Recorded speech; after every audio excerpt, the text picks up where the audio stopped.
Olá pessoal, sejam todos muito bem-vindos. Hoje domingão, dia 15 de outubro, primeiro dia já com horário de verão em boa parte dos estados brasileiros. E a gente está aqui já no finalzinho de tarde, pouco mais de 6 horas, a gente está aqui para poder entregar para vocês a movimentação do fluxo estrangeiro no nosso mercado. Antes disso, vai um aviso, a partir de amanhã a gente tem alterações de negociação para a Bovespa. Pessoal, anotem aí na agenda de vocês. O mercado à vista, que a gente estava com pregão de 10 da manhã até as 17 horas, leilão de fechamento, e o aftermarket de 17h30 às 18 horas, o aftermarket a partir de amanhã não existe mais. A gente vai ter aí para o mercado à vista um pregão direto de 10 horas da manhã até as 18 horas, ou seja, 5 para 6 da tarde a gente vai começar o leilão de fechamento e as ações vão terminar a negociação nesse mesmo dia. E em relação ao mercado futuro, a gente tem aí o início do mercado futuro para o Ibovespa, índices financeiros, iniciando às 9, continua da mesma forma, e terminando às 18 horas e 10 minutos. Para o mercado futuro de dólar, a gente vai começar também às 9 horas da manhã e a gente vai terminar às 18 horas e 15 minutos em relação ao nosso mercado futuro de dólar. Então, anote aí, a gente não tem mais o aftermarket nessa nova empreitada de regulação do mercado brasileiro, com a implementação do horário de verão, e a gente vai conseguir nesse momento terminar o nosso mercado à vista exatamente com o encerramento das bolsas americanas. E lembrando, as bolsas americanas que abriam às 10h30, horário de Brasília, agora a gente vai ter aí a abertura do mercado americano a 11 horas e 30 minutos. Fiquem atentos em relação a essa movimentação, onde que com a abertura do mercado americano a gente tem aí também a movimentação de negociação das nossas ADRs e vocês podem ficar atentos em relação a essa movimentação. Lembrando que aqui no Brasil a gente entrou no horário de verão e eles lá no mercado americano vão sair do horário de verão deles. Isso vai acontecer em novembro. Então, por enquanto a gente vai ter o término do nosso mercado exatamente com o término do mercado americano, dos principais mercados por lá. Em relação à movimentação de quem gosta de olhar mercado futuro, a gente tinha a abertura do mercado futuro ao domingo às 19 horas. A partir de agora, com a implementação do horário de verão, a gente tem a abertura dos índices futuros americanos a partir das 20 horas, horário de Brasil, 8 horas da noite, para que vocês já comecem a dar uma ambientada, como é que está sendo aí o cenário em relação ao mercado externo. Então, dados esses recados, vamos comentar com vocês aqui como é que a gente fechou a semana. Para o Ibovespa, a gente está aqui no gráfico semanal. Pessoal, depois da semana de alta que a gente teve na semana passada, a gente teve novamente nessa semana um ambiente de valorização para o Ibovespa. E a gente está caminhando exatamente dentro daquela movimentação que a gente falou com vocês no vídeo anterior, da meiuca em relação à Fibonacci. Entre essas retrações ou extensões, nesse caso aqui, de 138,2 e 161,8. Então, essa meiuca é uma região de muita briga. Na semana retrasada, a gente teve aí, a gente atingiu a ponta de cima, a gente bateu na ponta de baixo e agora a gente está se aproximando novamente dessa ponta de cima em relação à movimentação do nosso mercado. Só que, qual que é a função do canal? Dá uma olhada no ambiente gráfico e também dá uma olhada com vocês no ambiente do fluxo estrangeiro, e nesse caso por parte das corretoras estrangeiras que atuam no nosso mercado. Dá só uma olhada como é que eles terminaram essa semana, pessoal. Eles terminaram com uma ponta vendedora, tanto para o mercado à vista quanto para o mercado futuro do Ibovespa. Em relação à moeda americana, também um ambiente vendedor por parte deles. Então a gente tem que ficar muito atento porque o nosso mercado subiu, pessoal, 1,23%. Só que boa parte das ações que eles negociam no nosso mercado, eles andaram colocando o quê? Algum dinheiro no bolso, se desfazendo das ações.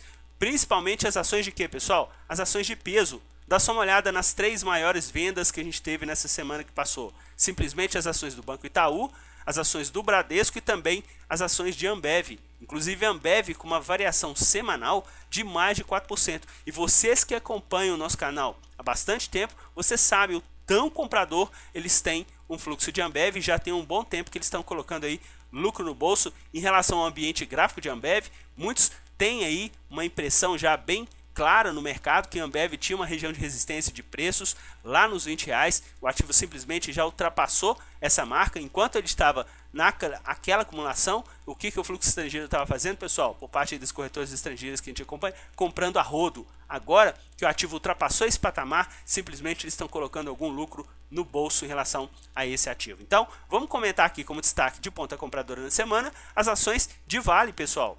E vocês estão lembrados que o vídeo da semana que passou a gente tinha comentado com vocês que foi o carro-chefe de vendas da companhia? e simplesmente eles venderam um pouco mais de 200 milhões na semana que passou. Nessa semana, eles retomaram ponta de compra no ativo, principalmente no pregão de sexta-feira, pessoal. E o ativo correspondeu aí, tendo uma baita recuperação com fluxo comprador por parte deles e fechou o ambiente semanal em 185 milhões. E o ativo também fechou aí a semana com uma variação positiva de 2,36% no nosso mercado. Como destaque de ponta compradora, a gente teve aí as ações de Usiminas, pessoal. O segundo ativo com maior nível de compra por parte deles, quase 50 milhões de reais. E vocês que estão acompanhando o nosso canal, vocês estão ligados nessa movimentação aí por parte deles em Usiminas. Inclusive, na semana que Usiminas caiu 17%, eles compraram. E na semana seguinte, o ativo se recuperou e teve uma variação positiva de 20%, eles comprando. E nessa semana, mais quase 10% de variação positiva e eles atuando com o ambiente comprador na companhia em relação ao mercado financeiro. E principalmente, fiquem ligados no setor de siderurgia, já que no caso de Goal, eles atuaram como uma ponta vendedora e o ativo teve uma alta também de 6,37. E CSN, uma ponta vendedora maior no setor de siderurgia e o ativo simplesmente, pessoal, acabou a semana exatamente nesse ambiente de estabilidade. Já contando aqui, vale lembrar novamente que a gente pega aqui as cotações do aftermarket, lembrando que a partir do vídeo da semana que vem a gente vai ter as cotações somente do pregão regular, já que a gente não vai ter mais o aftermarket no nosso mercado. Bom, pessoal, e na ponta vendedora a gente teve como destaque aqui de carro-chefe de vendas, conforme a gente comentou, as ações do Banco Itaú. O ativo sentiu aí na semana, terminando com uma desvalorização de quase 0,4, e como destaque da semana a gente teve aí as ações de Estácio, que teve uma queda aí de 4,5 e eles atuando numa ponta vendedora. E novamente a gente comenta com vocês. A gente já está inclusive comentando há um bom tempo com vocês aqui no canal. Dá uma olhada em Kroton, pessoal. Kroton também caiu e eles andaram com uma ponta compradora. E a gente já comentou com vocês aqui no canal que eles têm muito mais atratividade por Kroton do que por Estácio em relação ao setor de educação para o nosso mercado. E aqui embaixo, pessoal, exatamente nessa semana, os ativos que eles compraram se valorizaram em média 0,90. Só que os ativos que eles venderam se valorizaram 2,62. Ou seja, tiveram uma semana de projeção de prejuízo.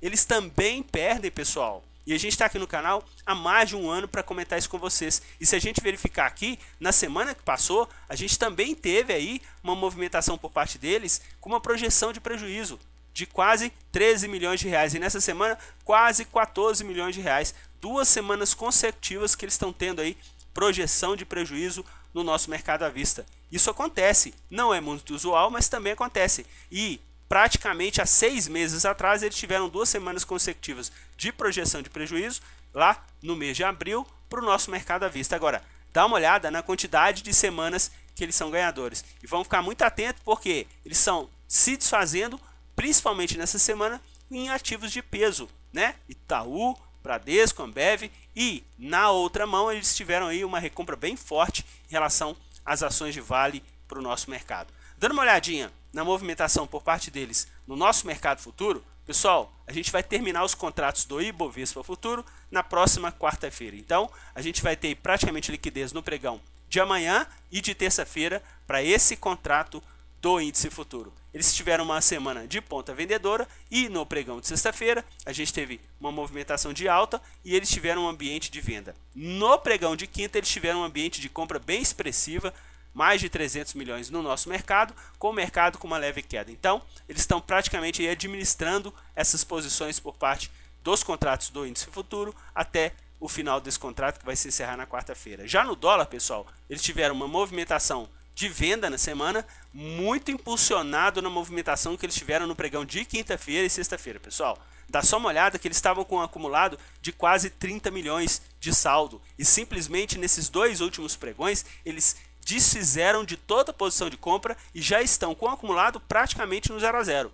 E a moeda americana teve aí uma semana de desvalorização e a gente consegue perceber que a gente está, na verdade, dentro de um range. A gente está com 3,19 de alta e a gente está aqui com uma região de 3,15. A gente chegou até a fazer aqui uma mínima em 3,14 em relação a esse contrato, ou seja, 4 centavos. Mas para quem opera no mercado futuro, 4 centavos no dólar futuro são 40 pontos. Então, dependendo da mão, da quantidade de contratos que você opera, dá para a gente ter aí muita volatilidade em relação à movimentação do ativo. Para a gente finalizar o vídeo, a gente vai comentar com vocês aqui, porque nessa semana a gente teve mais uma semana de alta para o nosso mercado. E se a gente somar o mercado à vista mais o mercado futuro, a gente teve mais uma semana de saldo negativo. E o que a gente já comentou com vocês já há algumas semanas no canal é que do último ano, de julho de 2016 até julho de 2017, a gente tinha muita barra verde aqui no nosso mercado, pessoal. Isso ajudou realmente a impulsionar o nosso mercado.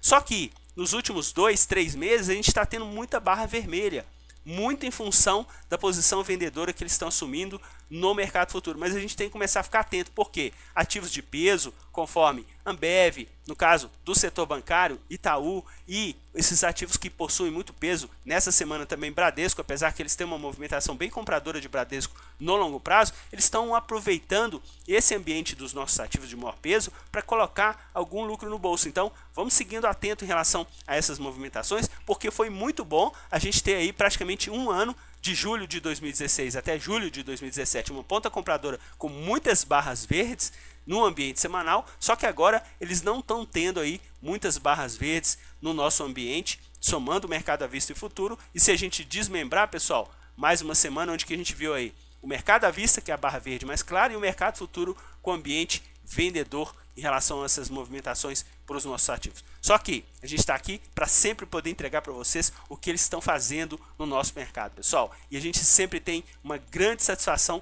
de poder entregar isso daqui, vocês aprenderem a surfar a onda com a pressão que eles fazem nos nossos ativos. Mais uma vez, o nosso canal não é call de compra, não é call de venda, mas é para deixar você sempre atento nos ativos que eles estão fazendo pressão de compra e de venda, para que isso sirva para você como uma das alternativas para você fazer a sua tomada de decisão, sempre com consciência. E mais uma vez, eu reitero, nunca use o seu dinheiro sem o devido gerenciamento de risco no mercado financeiro, ok? Um forte abraço a todos. Se você gostar do nosso conteúdo, você se inscreve no canal, ativa o sino de notificação, a cada vídeo novo você será informado. Um excelente domingo para todo mundo e até o nosso próximo vídeo. Tchau, pessoal!